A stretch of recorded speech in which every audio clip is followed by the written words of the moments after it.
Olá, ouvintes e leitores, sejam bem-vindos à nossa leitura bíblica comentada.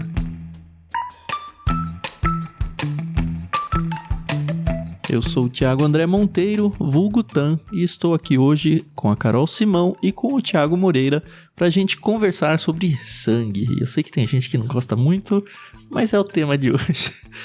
Bom dia, tudo bem com vocês? Oi pessoal, tudo bem? Aqui é a Carol Simão e hoje a gente vai descobrir por que não pode comer chouriço. Brincadeira, tá? Por favor, é brincadeira. Não pode porque é ruim. É, eu não gosto, mas tem quem goste. Eu acho que eu nunca comi, sabia? Não me lembro de ter comido. Nossa, eu fui pro sul uma vez, lá pra Foz do Iguaçu com os meus sogros, a minha família toda, né? E aí passamos numa churrascaria e aí teve a oportunidade de comer. Eu comi um pedacinho e falei, nossa, que negócio horrível. Quem inventou que isso aqui é bom de comer? A minha sogra, nossa, se deliciou. À tarde ela tava com diarreia. Ô, meu pai amado. Bom dia, pessoal. Eu sempre faço algum comentário antes de dar o meu bom dia, né? Porque eu não sou muito...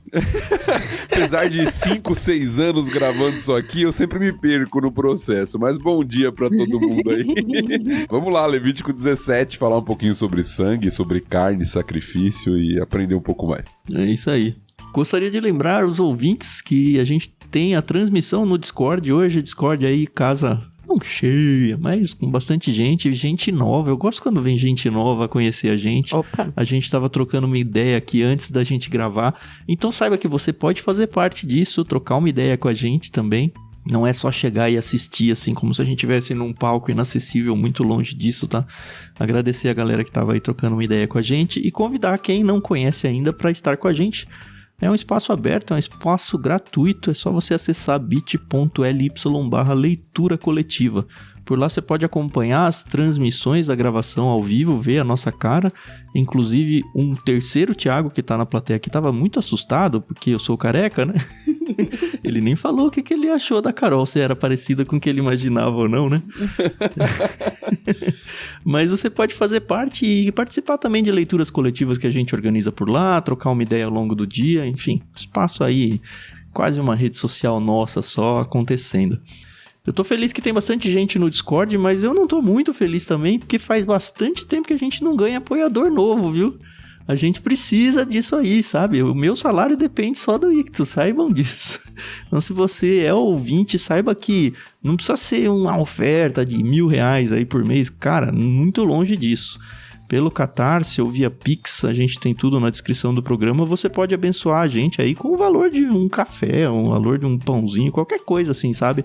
E se todo mundo que ouve colocar um pouquinho a mão no bolso pra ajudar com um pouquinho que seja todo mês, esse negócio vai ganhar um corpo muito maior do que realmente poderia.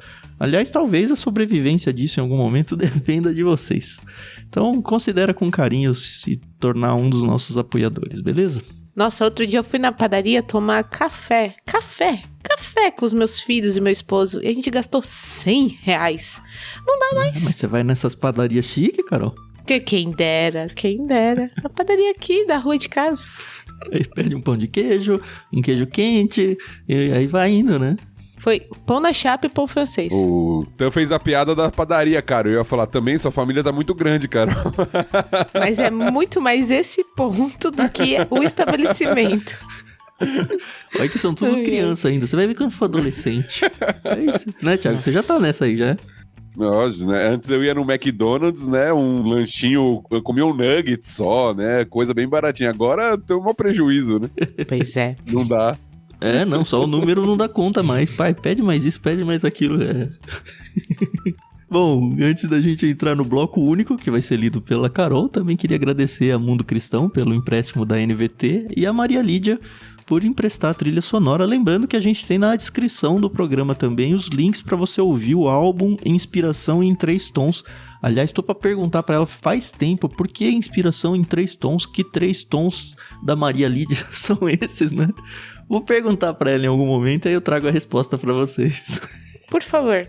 Gostei. Você que é música, Carol, você devia saber isso daí, né? Pianista. Então, eu tenho algumas teorias. Quando você souber a resposta, aí você me pergunta, aí a gente vê se é a minha teoria. Dá a resposta depois do gabarito na mão. Não, você pergunta antes. Você pergunta antes pra mim. Tá bom. Entendeu? É pra ela não colar sua resposta, né? Quando estiver ouvindo o podcast. Exatamente. Tá certo.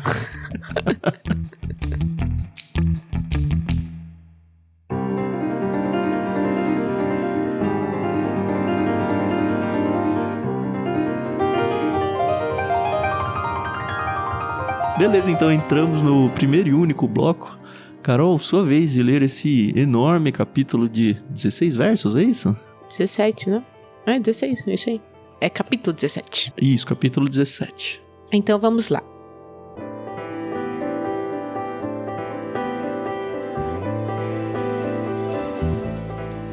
Então o Senhor disse a Moisés: dê as seguintes instruções a Arão, a seus filhos e a todo o povo de Israel. Isto é o que o Senhor ordenou. Se algum israelita de nascimento sacrificar um boi, um cordeiro ou um cabrito em qualquer lugar dentro ou fora do acampamento, em vez de levá-lo à entrada da tenda do encontro e apresentá-lo como oferta ao Senhor, será tão culpado quanto um assassino. Derramou sangue e será eliminado do meio do povo.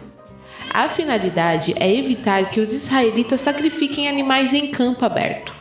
Isso garantirá que levem os sacrifícios ao sacerdote à entrada da tenda do encontro, para que ele os apresente ao Senhor como ofertas de paz. Então o sacerdote derramará o sangue no altar do Senhor à entrada da tenda do encontro e queimará a gordura como aroma agradável ao Senhor. Não deverão mais oferecer sacrifícios a ídolos em forma de bode, cometendo prostituição.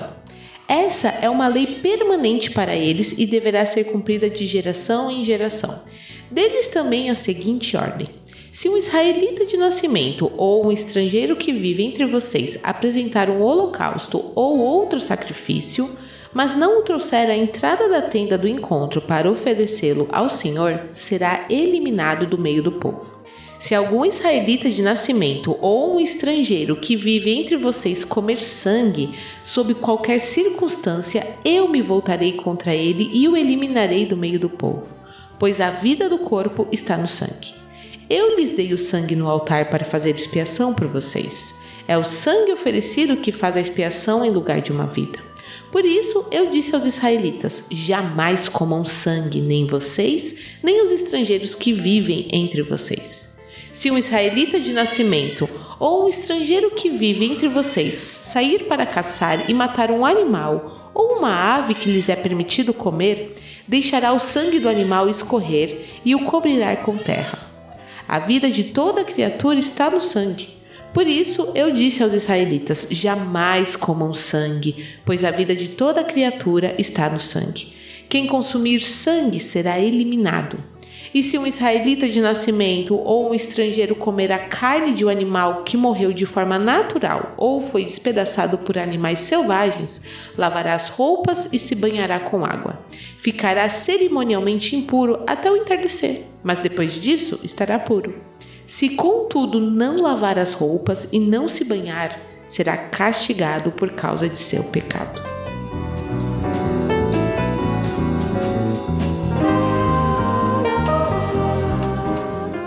Antes da gente entrar no texto, para os ouvintes que gostam, acho que tem umas palhinhas aí da Alicia no fundo aí, né? Eu amo quando Isso acontece, porque fica muito emotivo pra gente até pra gente quando vai ouvir depois, fala: olha, lembra que ela era nenezinha quando eu tava gravando? É verdade. Eu já deixei vazar outro dia um áudio dela aí hoje vai ficar, tá bom?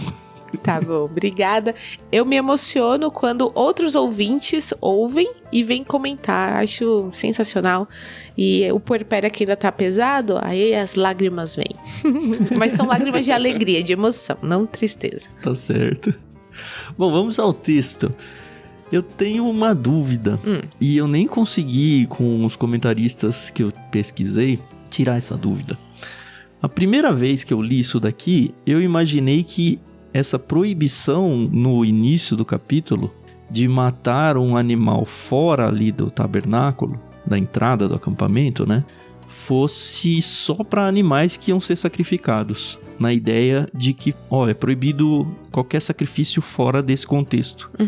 Até por muita coisa que a gente vê aí dos sacrifícios a outros deuses e Israel pecando lá quando estiverem de fato na Terra Prometida e tudo mais. A minha leitura natural foi essa. E aí quando eu comecei a estudar, eu vi alguns comentaristas defendendo a tese de que eles tinham que abater qualquer animal para consumo até ali, não poderia ser fora. Eu sei que não foi unânime a posição deles, tá? Mas me soou estranho. Eu não sei se vocês brigaram com isso ou não. O que o texto fala, tem uma parte do texto que fala dos outros tipos de animais, que são os animais de caça, né? Sim. Ah, sim. Você tem os animais, entre aspas, domésticos, diferente do gato e do cachorro da nossa cultura, que são os animais de rebanho, de sacrifício, né? O cordeiro, o boi e tal. E você tem um animal de caça, lá nos versículos 13 em diante. Mas boi e cordeiro também era para consumo, não é? Não todo boi, é isso que eu tô falando. Mas eles também usavam como animal de consumo, de carne. Sim. Desculpa, agora eu entendi a sua pergunta. Eu pensei que você estava fazendo distinção entre animal de sacrifício e animal que não era de sacrifício. Não, a impressão que eu tive é que a ordem é só para animais de sacrifício. Por causa dos riscos de cultuar outros deuses e misturar com outras religiões, etc. Só que tem comentarista defendendo que qualquer sacrifício animal, não sacrifício de culto, sacrificar um boi para comer, sabe? Vamos fazer um churrasco em família, vamos fazer, sei lá, abater um cordeiro para consumo mesmo, que não tenha nada a ver com sacrifício. Que mesmo nesses casos, eles deveriam ser feitos na entrada do acampamento, inclusive a ponto de um deles, deixa eu ver se eu acho onde eu peguei isso daqui. Aqui, um deles falou assim, olha, Israel estava acampado ao redor do tabernáculo, de modo que não era difícil levar um animal ao santuário para o abate. Pensando na ideia do abate até para consumo, tá? Antecipando o estabelecimento de Israel na terra e as dificuldades impostas por esse regulamento, Deuteronômio 12, de 20 a 24, dava permissão ao abate e ao consumo da carne sem a necessidade de levá-la ao santuário, contanto que o sangue não fosse consumido. Aí eu falei, nossa, que esquisito. E então talvez eu esteja lendo errado. E aí eu fiquei, enfim, quis trazer aqui. A impressão que eu tive foi a mesma sua, tá? Eu realmente não achei nada assim em alguém que afirmasse com todas as letras, né? Mas a impressão que eu tive foi exatamente essa, de que todo animal que fosse consumido, vamos colocar assim, ele tinha que ser oferecido como uma oferta ali, no tabernáculo. O do almoço, da janta, sempre? É esquisito, né? É esquisito. Porque tem toda aquela questão de, só pode ser o primogênito. Cara, eu não vou comer os outros animais que não são os primogênitos. Tá certo que é pro holocausto, enfim. Exatamente. Nem toda oferta precisava ser o primogênito, né? Algumas ofertas sim. E lembra que a gente viu lá nos primeiros capítulos, o ofertar ali, o trazer as ofertas era mais comum do que às vezes a gente imagina, né? Isso estava acontecendo praticamente todo dia, né? O tempo todo. Mas milhão de pessoas ali, né? Pra ser alimentado. Sim. Todo dia. Eles imaginam que todo dia tinha gente comendo carne ali. Será? eu não tenho essa... Eu não sei, realmente não sei. Porque assim, eles vêm desde a época de Abraão e Isaac, eles eram pecuaristas, né? Criador de gado e tudo, era algo normal pra eles. Sim, mas lembra que a gente tá num contexto de deserto, o povo saindo do Egito, indo pra uma outra terra, vai ficar um bom tempo ainda caminhando, eles já sabem disso, receberam uma punição, e eu não sei se era um consumo assim desenfreado. Não, no deserto eu até concordo, tem a necessidade do maná, tem eles falando, que saudade de comer carne, que tem a cena das codornizes e tudo mais. Exato. Só que isso aqui é uma lei que vai servir pra frente, lá, a terra prometida e tudo mais. Mas algumas adaptações da lei vão ser colocadas, como até o autor que você citou aí, em Deuteronômio você vai ter uma mudança. Quando eles vão se fixar a residência numa terra, aí vão mudar algumas coisas. Então você defende a ideia de que, de fato, todo animal abatido, seja ele só para sacrifício ou para consumo mesmo, tem que respeitar essa regra aqui. Eu não tô defendendo, mas eu li isso e pra mim fez sentido. Tá, mas a primeira leitura sua já teve essa impressão? Sim. Então diferente da minha, que doideira. Tá vendo como é bom conversar sobre a leitura bíblica? Pois é.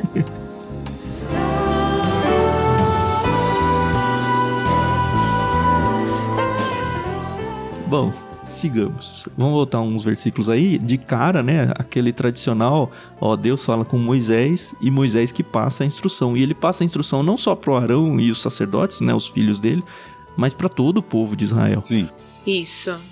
Eu achei interessante porque a gente já tá num ponto da história do povo de Israel em que muitas coisas já estavam processadas, por assim dizer, né? Então, já tinham recebido a lei, eles já tinham aprendido sobre a presença de Deus, né? Então, foi por partes, né? Deus não chegou e falou assim, ó, é desse jeito que vocês têm que fazer a partir de agora. Ele foi ensinando, né? Eles aos poucos. Quer dizer, assim, penso eu que não foi tudo no mesmo dia, né? Sim. Sim, sim. E é interessante essa observação que o Tan disse aqui, né? Logo no começo, porque ele fala aos filhos de Israel, né? Aos israelitas como um todo, porque parece que a partir desse capítulo, de fato, nós temos uma mudança de foco no livro de Levítico. Se até o capítulo anterior o foco estava na função sacerdotal, como o sacerdote tinha que oferecer oferta, o que o sacerdote tinha que fazer, como Arão lá no dia da expiação faz, o que ele deve, o que ele não deve fazer, parece que a partir do capítulo 17 até quase o final do livro, o foco vai estar na comunidade. Aqui é o que o povo precisa fazer. Ou seja, você não pode matar o animal em qualquer lugar, você não pode comer o animal dessa forma, você não pode... Então parece estar falando mais com o, entre aspas, leigo, né? Com o israelita comum. Ele também tem suas precauções e responsabilidades, não só o sacerdócio, mas ele também precisa ser orientado quanto ao que fazer no sacrifício de animais, Sim. na questão do sangue, de uma série de coisas. Então parece que o texto está voltando agora para a comunidade de Israel como um todo. Certo. Ó, defendendo a minha tese inicial lá, eu vou reler o verso 3. Se algum israelita de nascimento sacrificar um boi, um cordeiro ou um cabrito em qualquer lugar dentro ou fora do acampamento, em vez de levá-lo à entrada da tenda do encontro e apresentá-lo como oferta ao Senhor, será tão culpado quanto um assassino. Esse E pra mim, ó, você matou para apresentar, só que não foi morto na entrada da tenda, você vai ser considerado como um assassino. Derramou sangue e será eliminado do meio do povo. Eu sei que tem gente também que considera esse ser eliminado do meio do povo como aquelas opções, tanto de ser morto, quanto o próprio Deus se vingar da pessoa e ceifar a vida sem que a liderança de Israel tenha que sujar a mão de sangue lá, ou aquela questão do exílio, mas pra mim é pena de morte mesmo aqui. E eu até coloquei aqui, olha, o problema, uma dúvida pra mim, né, conforme eu vou lendo, eu vou anotando algumas coisas. Eu perguntei, o problema maior era assumir o papel de sacerdote, porque, enfim, o sacerdote que tinha que participar ali da questão da matança, ou o local de adoração, ou ambos até. E aí, não o local pelo local, mas o local de adoração ser outro, que era um risco muito grande, né? Parece-me que o versículo 5 dá uma pista, continuando a leitura, porque o versículo 5 fala: a finalidade é evitar que os israelitas sacrifiquem animais em campo aberto. Isso garantirá que levem os sacrifícios ao sacerdote à entrada da tenda do encontro, para que ele os apresente ao Senhor como ofertas de paz. Então, a menos que todo animal tivesse que ser uma parte sacrificado, como você falou, né? Eu não tinha essa compreensão antes, não. Tem um autor, ele defende, eu não tenho tanta certeza, mas ele defende literalmente isso. Ele diz assim: a observação que essa lei faz é que no deserto, né, naquele contexto do deserto, a gente viu que em Deuteronômio vai ter uma adaptação dessa lei, que no deserto nenhum ato de abate secular é permitido. Se um israelita desejava comer carne, ele precisava levar o seu animal ao tabernáculo como uma oferta pacífica. Ali o sacerdote o imolaria do modo aprovado, aspergiria o sangue e queimaria a gordura. Aquele que o estava oferecendo então receberia de volta a carne do animal para comê-la. Caramba. Ele é taxativo nessa posição. Eu acho que o texto não é tão claro assim pra gente afirmar com todas as letras, mas é possível. Sim. Talvez seja. Eu pesquisei uma coisa bem parecida, que o fato de todos os sacrifícios serem feitos diante da tenda fazia com que fosse restringido a idolatria e também a questão de proteger o povo, né, da pureza, enfim. A gente sabe que o povo de Israel é um povo separado também. Mas que eles eram um povo que desde o início foi criado com propósito, né, de servir a Deus, né, então... Tanto que a consequência dessa desobediência era muito, né, séria, né? Sim. Eliminação. Parece aquele Deus do Antigo Testamento, sabe? E a gente tá no Antigo Testamento. Mas você percebe que é muito essa questão do zelo do meu povo não ter nenhum risco de adorar outros deuses. No 7, não deverão mais oferecer sacrifícios a ídolos em forma de bode. Esse forma de bode eu até li, mas acabei não anotando. Mas tinha alguma coisa em relação à oferta a outros deuses, demônios, ou sei lá o que, né? Então, mas o bode, a gente viu no capítulo anterior que ele era usado no Yom Kippur, né? No dia da expiação. O bode tava na lista lá? Não era o bode expiatório? Não, eram 2 bodes, né? Sim, o bode expiatório, sim. É verdade, tá certo. Então ele só podia ser sacrificado no dia da expiação? Não, acho que não. Não. No dia da expiação tinha que ser bode, mas não que não tinha bode em outros dias também. Ah, tá. Isso.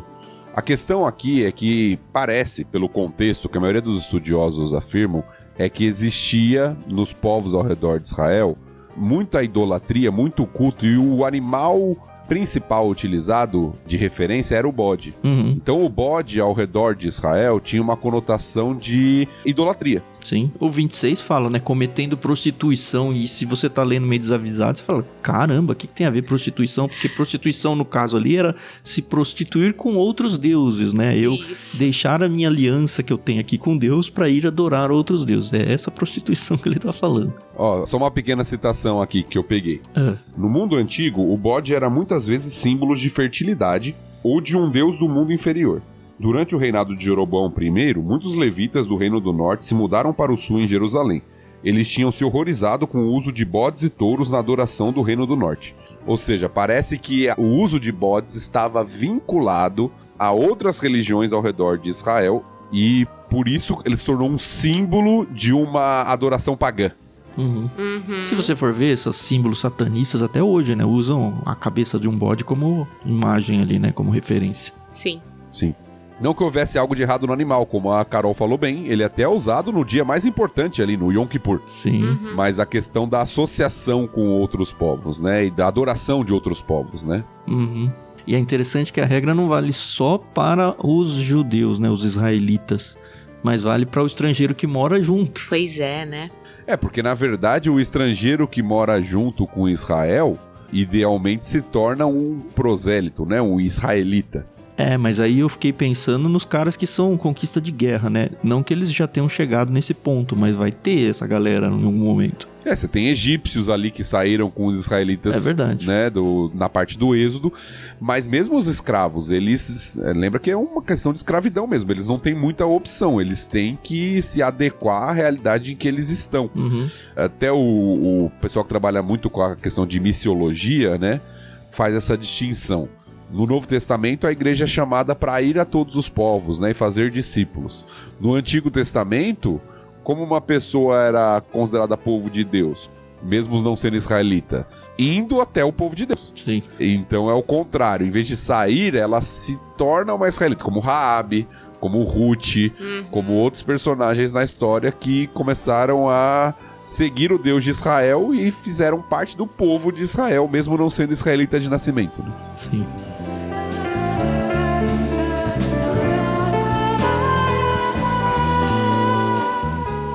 Bom, além do sacrifício de animais, tem uma segunda parte do capítulo que vai começar a falar sobre o consumo de sangue, que ele era total e terminantemente proibido, e de novo, sob pena de morte. E de novo, não só o israelita de nascimento, mas o estrangeiro que vivia com eles também não pode comer sangue. Eu achei interessante nesse ponto aqui, porque fala que se eles comessem sangue, eu me voltarei contra ele e o eliminarei do meio do povo. Parece que é o próprio Deus que vai ceifar a vida da pessoa aqui se isso acontecesse. Então, aí a gente entra naquelas 3 teorias, né? Sobre a eliminação que o Tan citou. Esse eu eliminarei é uma ação direta divina, como a gente vê, por exemplo, com Nadab e Abiú. Certo. Ou em outros até momentos da história. A gente pode até colocar o Novo Testamento, né? Com Ananias e Safira ali. Ou é Deus eliminando por meio do povo julgando. Ou seja, a pessoa fez o que é errado, então ele é eliminado. Tem uma pena de morte ali na comunidade de Israel.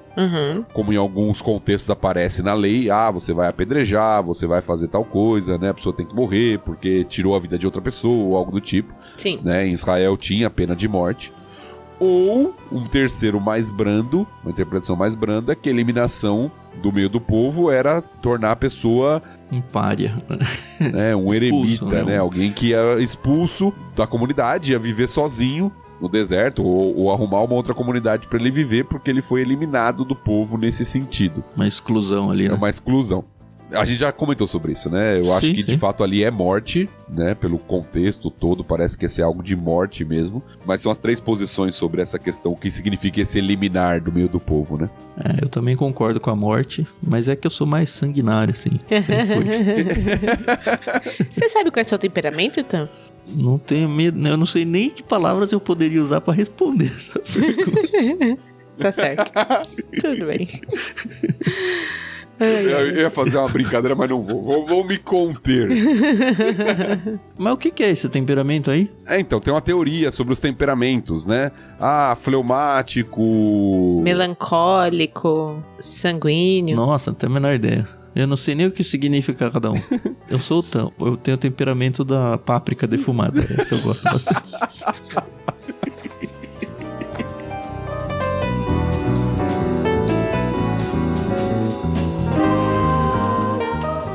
A bem da verdade é que 5 vezes, né, nesse texto aparece Deus proibindo o consumo do sangue, né? E aí eu achei muito legal porque a gente tem visto toda essa questão dos sacrifícios, dos rituais, de como isso devia ser levado a sério por uma questão de que Deus é santo, né? Então as coisas para Deus são santíssimas e elas precisam de toda a nossa reverência. Eu sou uma pessoa muito litúrgica. Eu gosto muito, não da tradição, mas eu gosto muito dessa separação, dessa importância que a gente tem que dar para certas coisas, sabe? E aí, estudando aqui, eu gostei muito do que eu encontrei. Que, olha, comer sangue poderia ser interpretado como uma tentativa de absorver a vida do animal ou de manipular o mundo espiritual. Quem disse isso foi um teólogo chamado Walton, que eu, sinceramente, não conheço, então não sei qual é a fama dele. Nem boa, nem má, né? Exatamente. Mas eu gostei. Se for o mesmo Walton, ele tem um livro de panorama do Antigo Testamento muito bom. Muito bom? Olha. Hill e Walton, né? São 2 autores que trabalham junto na área de Antigo Testamento. É alguém bem conceituado. Se for o mesmo Walton, eu não tenho certeza. Sim. E aí, continua aqui falando que essa questão de absorver a vida do animal, manipular o mundo espiritual, isso era uma abominação em Israel, né? E a reverência pelo sangue era um lembrete constante de que a vida pertence a Deus. E que quando alguém trazia um animal para sacrifício, o sangue era derramado no altar, não para apaziguar espírito, essas coisas, mas para reconhecer que a vida só pode ser resgatada por outra vida. Sim. Então, isso é sensacional e traz total uma conexão com Jesus Cristo, né? E o sacrifício que ele fez por nós na cruz. Total. É uma ligação muito, muito poderosa, né? Eu tô, assim, conforme a gente vai lendo com muita cautela e atenção o Antigo Testamento, eu tenho percebido mais do que eu já percebi ao longo da vida toda, essa preocupação de Deus com o sangue. A gente vê, por exemplo, no sacrifício lá, no assassinato de Abel lá por Caim, sabe? O quanto foi ao sangue clama da terra, sabe? Desde lá, e aqui 2 vezes, né? Se é que não foi mais, no 11, pois a vida do corpo está no sangue. É meio que sinônimo para Deus as 2 coisas. Esse, pois a vida toda da criatura está no sangue, aparece também no verso 14. E a ideia é muito nessa linha que você falou, Carol. Aparentemente, para Deus, o sangue e a vida estão muito correlatos, se é que não são quase a mesma coisa ali, sabe? Sim, sim. E a ponte para Jesus, né? Cara, como não pensar em Jesus lendo no 11? Pois a vida do corpo está no sangue. Eu lhes dei o sangue no altar para fazer expiação por vocês. Ele era usado, lembra? Aspersão de sangue e tudo mais. Exatamente. É o sangue oferecido que faz a expiação em lugar de uma vida. Exatamente o que Jesus fez na cruz, como você falou. Pois é. É interessante também, porque o termo aqui, ele é bem forte, traduzido aqui como vida, se eu não me engano, na nossa versão que a gente está usando. Tem no 11, tem no 14. A vida do corpo está no sangue, exato, né? Versículo 11, ele é repetido, a Carol até falou 5 vezes, né? Sim. Nesse trecho aqui. Várias vezes. E esse termo vida é o mesmo termo usado lá em Gênesis 2 para se referir que o homem se tornou alma vivente. que Deus soprou nele o fôlego de vida, e ele se tornou alma vivente, é o Nefesh, né? Que é traduzido como vida ou alma. Né? Antes disso, o homem ele era só o pó, literalmente, né? Só o pó da terra ali. Aí Deus sopra e ele se torna vida, ele tem vida, se torna alma vivente. É essa palavra que é usada aqui. A vida, a alma vivente está no sangue, a expressão que é usada aqui.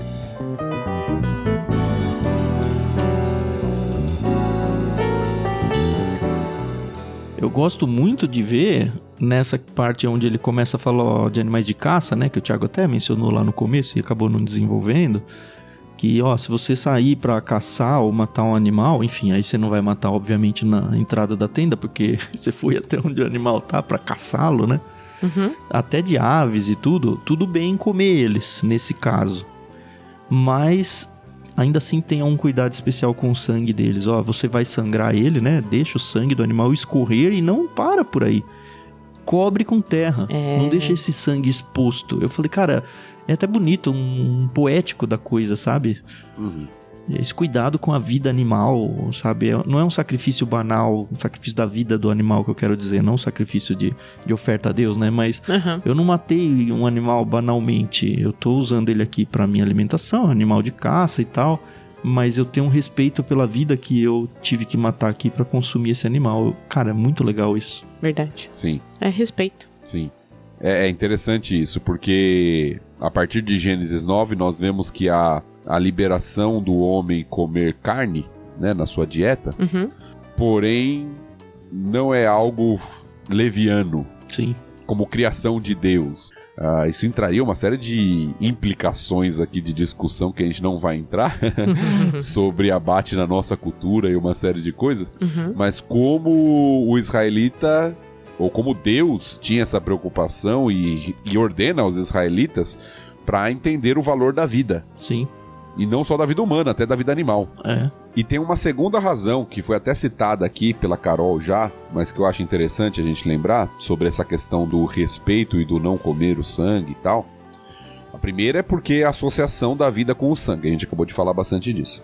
Mas no versículo 11 é dito assim: pois a vida do corpo está no sangue, eu lhes dei o sangue no altar para fazer expiação por vocês. É o sangue oferecido que faz a expiação em lugar de uma vida. Então o respeito com relação ao sangue também, não só por representar a vida, mas também por ser o elemento ali da expiação. Sim. Que traz o perdão dos pecados, né? O autor aos Hebreus ao Novo Testamento vai falar que sem derramamento de sangue não há remissão.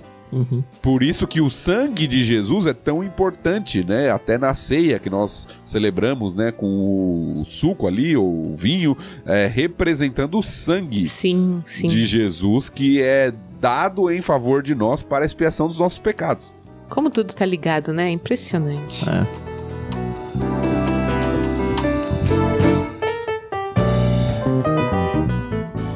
Eu peguei duas citações aqui, uma da própria NVT de estudo, meio que fechando, uma coisa que a gente praticamente já falou aqui, mas em palavras escritas eu acho sempre mais bonito.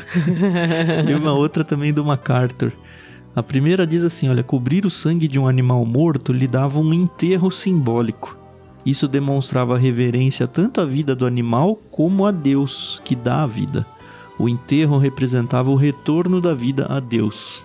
E aí me fez pensar em nós, quando a gente enterra nossos entes queridos quando morre e tudo mais, sabe? E, enfim, enterro de seres humanos tá na Bíblia, né? Desde sempre. E esse respeito e essa questão, olha, veio da terra, tá voltando a Deus pela própria terra. E a segunda citação do MacArthur, também mais ou menos parecido com o que o Thiago já falou, quando matavam um animal, os caçadores pagãos costumavam derramar o sangue dele como oferta ao deus da caça. Os israelitas, pelo contrário, foram excluídos dessa prática e proibidos de praticar esses atos supersticiosos idólatras. Não sei porque me veio na hora que eu tava lendo o paralelo da pessoa que vai beber e fala um pouco pro santo, sabe? E joga a bebida pra fora. Mas mais um ponto pra gente pensar o quanto Deus cuidava do seu povo para que eles não imitassem as práticas pagãs. Como pode, né? Impressionante.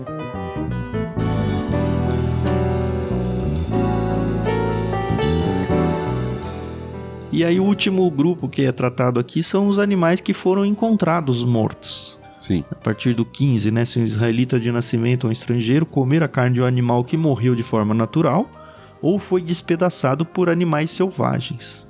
É interessante aqui, porque aparentemente não é proibido o consumo dessa carne, o que me é esquisito, tá? Eu achava que deveria ser.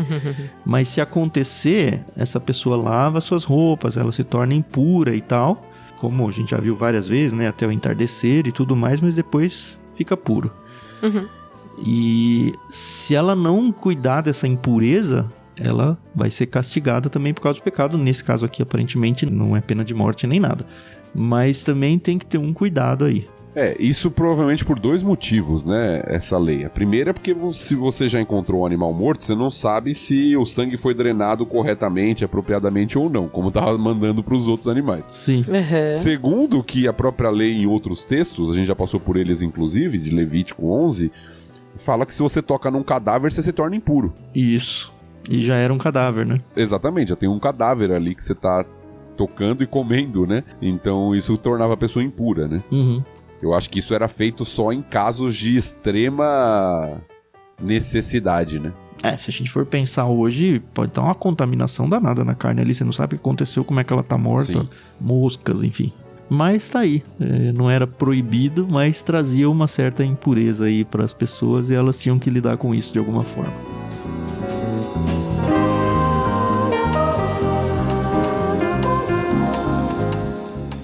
Capítulo curtinho, né? Sim. Sim, capítulo curto, bem direto. A grande questão, talvez, que a gente tenha que só trazer aqui, porque a gente debateu bastante sobre isso, até brincou no começo, é: isso permanece válido? Sim. E aí? A questão da ingestão do sangue, né? A gente já viu que tem normas de pureza do povo de Israel que não se aplicam a nós, né? Até a questão do tipo de animal. A gente falou de Atos, capítulo 12, né? Onde o texto fala que Deus considera puro todos os animais, todas essas questões. Mas a questão do sangue, e existe um debate até hoje sobre isso, tá? Tem gente que fala que não pode. Você não pode comer o sangue porque isso é uma lei que vai além de Israel, que tem origem lá pré-israelita, lá de Gênesis, né? Da questão do respeito do sangue relacionado com a vida e uma série de coisas. Tem gente que acha que não, que é algo contextual. Então tem um debate muito grande sobre essa questão. Mesmo com toda a liberdade que é dada no Novo Testamento para alimentos. Sim, um debate se dá porque parece, que há uma recomendação no Concílio de Jerusalém, em Atos capítulo 15, para que os gentios não comessem carne com sangue. Certo. A questão é, o porquê é essa recomendação? É simplesmente uma questão de evitar ofender a sensibilidade judaica com relação a esse assunto? Ou é uma norma para o gentio em todos os tempos? E lá não explica, né? Não explica. Por exemplo, tem um autor que fala o seguinte: Paulo permite que cristãos comam carne oferecida aos ídolos, contanto que a refeição não ocorra em um templo pagão e amigos pagãos não interpretem isso equivocadamente. Nós falamos isso em Coríntios, lembra? Sim, lembro. Sim. Parece provável, portanto, que Paulo não considerava a ingestão de sangue intrinsecamente errada, mas afirmou que isso deveria ser evitado sempre que pudesse ofender cristãos judeus. Aí ele traz um dado histórico. Alguns grupos na igreja continuaram a se abster de sangue até a época de Tertuliano, início do 3º século. Mas, segundo esse autor, a posição dele é que parece ser algo contextual. Numa época onde você tinha judeus e gentios muito próximos na questão do início da igreja, então, para evitar a ofensa ao judeu, eu deixo de fazê-lo. Tá? Mas existem posições que vão afirmar que não deveria ser feito até hoje. Mas essas posições que defendem que não, pensam para um descendente judeu ou pensam para gentios também? Não, pensam que é uma norma da humanidade e não apenas relacionada ao judaísmo. Entendi. Então, um frango ao molho pardo proibido para dependendo da sua posição teológica aí. Ó, eu só vou ler aqui a pesquisa que eu fiz aqui de receita ao molho pardo. O molho pardo é feito refogando frango caipira com temperos, alho, cebola, louro e adicionando ao final o sangue da ave misturado com vinagre ou limão para evitar coagulação. O sangue engrossado com farinha ou amido é cozido lentamente no caldo do frango até obter uma cor escura e textura cremosa. Eu tenho que dizer para vocês que quando eu era criança, a gente visitava um restaurante lá em Jundiaí com os meus pais. e todos nós amávamos comer um frango ao molho pardo. E foi mais ou menos a primeira vez que eu li a Bíblia inteira, a primeira vez. E me deu uma nó isso daí, cara. Porque eu falei, eu não posso mais comer frango ao molho pardo. E meus pais, não tem problema. E assim, causou uma discussão teológica na época. Fortíssimo, hein? Porque eu gostava pra caramba. Uhum. Eu devia ter, sei lá, uns 14 anos, alguma coisa assim. E sabe que eu não tenho paz com isso 100% até hoje? Ou eu como, tá? Eu já comi outras vezes. Mas foi bom ouvir do Thiago que tem 2 grupos discutindo isso hoje em dia. E eu lendo, como eu falei, né, com vocês, o Antigo Testamento aqui, e esse cuidado e essa dedicação que Deus traz na sua palavra, olha o sangue, cuidado com o sangue é vida, reacende um pouquinho na minha cabeça essa questão e não sei o que eu vou fazer com isso. Só pra me posicionar, eu particularmente tenho a tendência de acreditar que era algo contextual. Uhum. Eu vou mais a essa linha, mas eu tô tipo 80-20, assim, sabe? Mas só que ser honesto aqui pra trazer que existe um debate até hoje. Sim. Sobre isso, né? Uhum. Me parece fazer mais sentido sendo visto como algo contextual. E eu tô com você que se não for, não é exclusivo judaico. É a humanidade mesmo. Seria interessante ouvir a opinião dos ouvintes em relação a isso. Vocês podem mandar pra gente ou no Discord ou no Instagram, onde vocês quiserem. Vai ser interessante ouvir essa posição. Se isso incomoda ou de repente vocês nem sabiam que era algo que deveria ser perguntado, sabe? Outra coisa que eu queria lembrar é que carne mal passada não é carne com sangue, hein? Uhum. Aquele liquidinho que escorre tem nada a ver com o sangue do animal. Não é, tu tem que comer carne só bem passada. Não tem nada a ver. Não é nem sangue aquele líquido lá. Tem um outro nome lá que, se você pesquisar na internet, você vai achar. Mas sangue não é. Outra observação é o jeito correto de comer churrasco. Exato.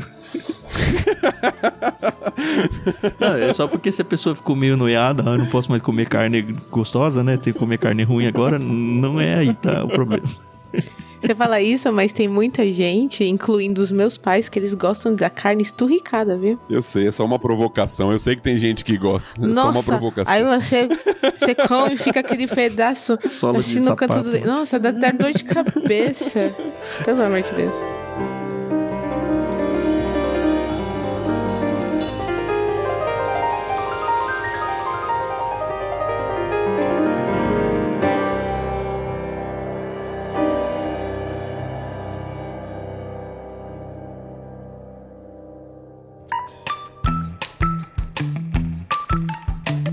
Acho que fizemos jus ao capítulo. Não resolvemos para variar, né? Mas não é nossa intenção, graças a Deus, né? Mas acho que fizemos jus aí. É isso, semana que vem a gente vai voltar com o capítulo 18. Proibido para menores, né? Eu nem olhei ainda. Nem posso dizer que eu nem olhei. Não, ainda. o título que tá aqui na NVT é Práticas Sexuais Proibidas. É Levítico 18. É bem polêmico. Vai ser legal. Pra quem quiser vir assistir a Carol aqui ao vivo, ela acho que vai ficar corada, vai ser legal. Na verdade não é tão polêmico, mas é bem politicamente incorreto nos nossos dias. Inclusive, Cantares é um livro que a gente vai ter que conversar, viu? Você vai estar doente quando a gente gravar isso, Carol. Bastante, nossa. Ai. Mas não é um símbolo de Israel? E a igreja, né?